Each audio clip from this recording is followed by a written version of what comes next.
A few years ago, most people thought the EV race was already decided. Tesla was leading, governments were pushing electric vehicles, and billions of dollars were pouring into battery technology. Then, Honda did something almost nobody saw coming. No flashy launch, no massive marketing campaign, no bold promises. But behind the scenes, Honda was developing a technology that is now forcing the entire auto industry to pay attention. And the reason is simple. While everyone else was focused on bigger batteries, longer range, and faster charging, Honda was asking a completely different question. What if the future doesn't belong to batteries alone? Today, we'll uncover Honda's new engine technology, why experts are talking about it, and why some believe it could challenge the EV industry's biggest assumptions. Before we continue, make sure you're subscribed for more deep dives into the technologies shaping the future of transportation. To understand why this matters, we first need to understand Honda itself. Honda wasn't built by a wealthy industrial empire. Its founder, Soichiro Honda, started with little more than a fascination for machines and a determination to create something useful. After World War II, Japan was struggling. Resources were scarce, money was limited, and transportation was a challenge. Soichiro Honda began attaching small engines to bicycles, giving ordinary people an affordable way to travel. That simple idea became the foundation of Honda Motor Company in 1948. The company first dominated motorcycles, then entered the car market with models like the Civic and Accord. Throughout its history, Honda earned a reputation for doing things differently. Whether it was VTEC technology, hybrids, or hydrogen fuel cells, Honda rarely followed trends blindly. And today, while much of the industry is racing toward full electrification, Honda is once again taking a different route. Honda currently sells millions of vehicles every year and remains one of the world's largest motorcycle manufacturers.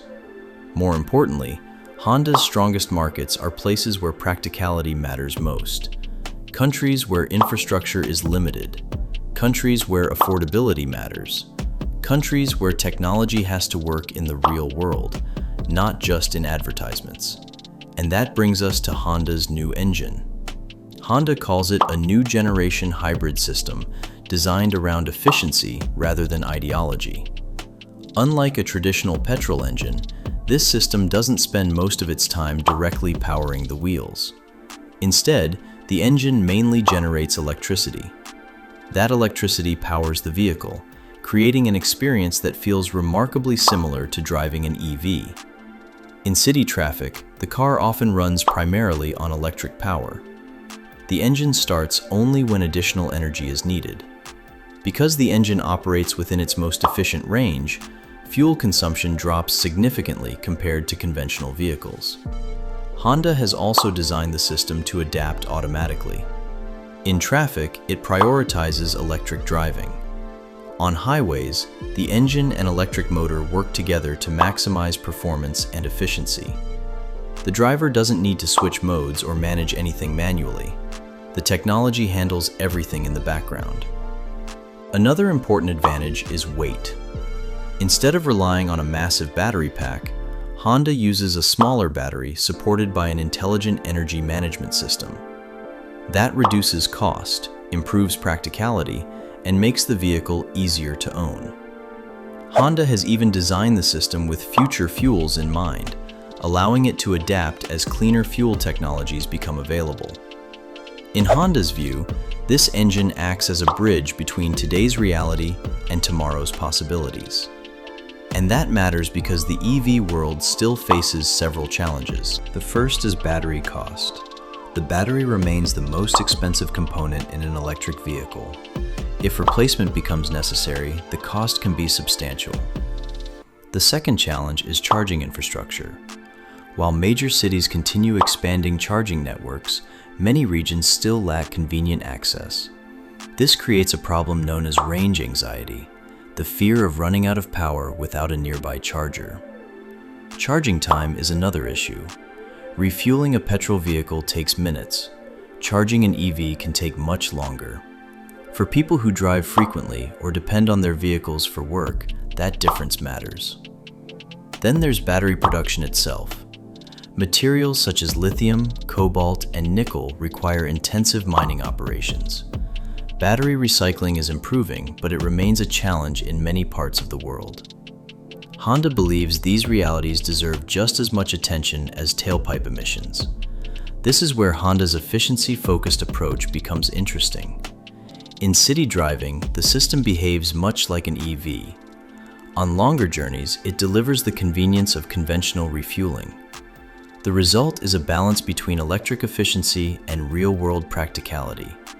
And that balance is attracting attention across global markets. In Europe and North America, Honda's approach has reopened discussions about whether a fully battery-powered future is the only path forward. In Asia, especially countries such as India, Indonesia, and Thailand, the idea is gaining even more interest because charging infrastructure remains limited. In Africa and Latin America, where reliability and affordability often matter more than cutting-edge technology, Honda's solution appears especially practical. The impact is also being felt inside the auto industry. Manufacturers that focused exclusively on EVs are now reconsidering the role of advanced hybrid systems. Honda has reminded the industry that innovation doesn't always mean choosing one extreme.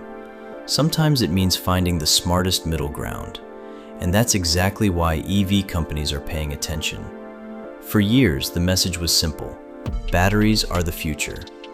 But Honda's new system delivers many EV benefits without requiring drivers to fully commit to battery-powered transportation. No long charging sessions, no dependence on charging networks, no large battery packs. For consumers, that means more choice. And for companies built entirely around EVs, more choice means more competition. There's also a larger environmental question. EVs produce no tailpipe emissions, which is a major advantage. But Honda argues that environmental impact should be measured across the entire life cycle, from manufacturing to energy production and long-term ownership. Its goal isn't to replace EVs, it's to offer another path toward lower emissions and greater efficiency. Honda believes the future won't be defined by a single technology. Different countries have different needs. Different drivers face different challenges, and different solutions may coexist for many years. That's why Honda isn't betting everything on one idea. It's developing EVs, exploring hydrogen, and improving advanced hybrid systems at the same time. Because in Honda's view, real progress isn't about following the loudest trend.